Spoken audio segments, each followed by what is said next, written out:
आ का मा बोई पान गुआ खाई मासक धर्म तोर दिनक धर्म मोर। यही कथा कहवाई आसी जाइए से दिन जहाँ को आम धर्मर दिन कही था। अणा नवमी ठू कार्तिक पूर्णिमा पर्यंत आम पालन करते आमर पंचक जो आम प्रत्येक दिन भोर पाहांतार उठी बृंदावती पूजा करता सहित बृंदावती आगे मूर्ज पकई था और आरती करी था। यही 5 दिन आम धर्म मासर शेष 5 दिन भाव में पालन करते जहाँ को आमर भीष्म कर भीष्मांग पंचक कहुए।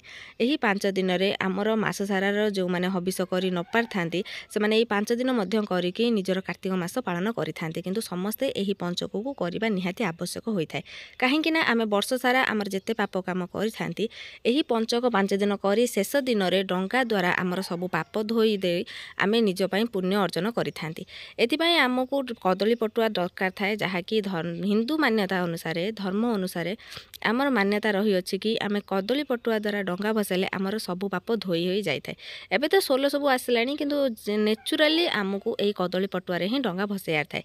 से आमको आवश्यक थाए पान गुआ जहाँकि बिना चून पान दबाक थाए से केवल गुआ लवंग गुजराती दे भंगा होता है। ता सहित आमको फूल गोबर मोहम्बती दीप धूप ता सहित आमर सोरिष लुण इत्यादि आमको दबाक पड़ी थाए। एथिपाई आमको देखो प्रथम गोटे कदली गचर कदली पटिया काटिया पड़ता है। ता सहित आम यही सब सामग्री आनी ता सहित सुंदर चंदन दे आम यहाँ पूजा करते सहित अरुआ चाउल दे आम भसई था। यह द्वारा मान्यता रही अच्छी कि आम जी वर्ष सारार पाप करें से किसी पुण्य कर तेणु यही मसटी को आम हबिष भाव में पालन करते और ठाकुर को पूजा करने सहित पंचक प्रहांतार उठी सूर्योदय पूर्वर गाधई ता सहित बृंदावती की आरती करते और बृंदावती आगे मूर्ज पकई था जहाद्वारा घर को लक्ष्मी आसी था। यही पान गुआ दे आ का मा बोई कहिबार अर्थ होउची आश्विन कार्तिक मार्गशीर यही 3 मास जहाँकि ठाकुरंकर मास होता है। आम कार्तिक मास पूरा हबिष करते मार्गशीर मास करते जेहेतु लक्ष्मींकर माणवसा गुरुवार थाए तो आम मास सारा आइंस खाई न था। तेणु यही 3 मासर आम जी धर्म अर्जन करी हबिष आदि कार्य करी ठाकुर को पूजा करी यही पुण्य कार्य को आमर वर्ष सारार सब पाप धोई जावाई आम कदली पटुआ डंगारे आम ठाकुर को डाकी था कि आमर वर्ष सारार यही 3 मासर पुण्य जो जी वर्ष सारा पाप करचु सब धोई जाऊ आमको पुण्य मिली था।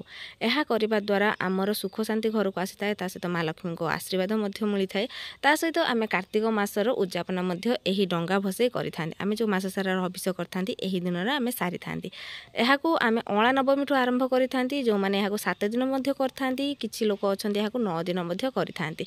यह द्वारा आमर सबू पाप धोई जाए हिंदू मान्यता अनुसार कथा रही अच्छी। मास सारा जो मैंने हबिष पालन करि न थांती से माने यही 5 दिन जदि निज मनरू हबिष पालन करने सहित ठाकुर को शुभ मनासी था और ठाकुर पूजा करि कह जाए कि सबू धर्म आसी जाए और जी से पाप कर सब धोई जाए।